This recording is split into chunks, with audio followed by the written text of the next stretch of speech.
In a national TV interview today, El Paso Mayor DeMargo said El Paso's hospital capacity is actually fine, despite the fact that our active coronavirus cases have doubled over the past 2 weeks.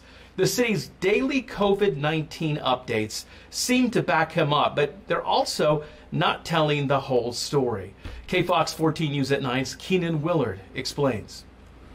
In a national TV interview this morning, El Paso Mayor DeMargo said despite active cases doubling over the past 2 weeks, El Paso's hospital capacity is fine. And the city's daily coronavirus reports would seem to back that up, but they also aren't telling the whole story. Every day, El Paso provides an update on the state of the coronavirus in the county on its EP Strong website.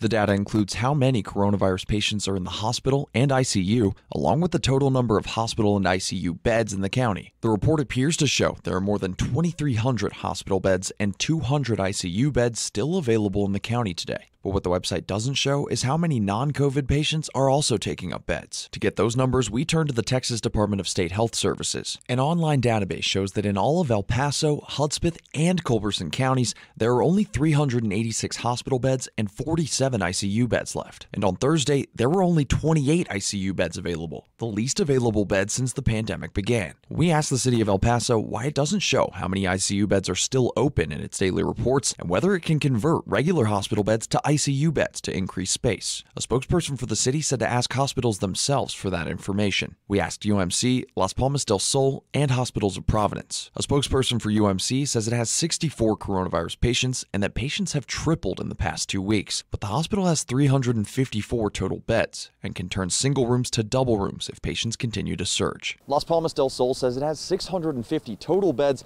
but won't disclose its ICU capacity. And the Hospitals of Providence didn't respond in time for this broadcast. From West El Paso, Keenan Willard, Kfox 14 News at 9.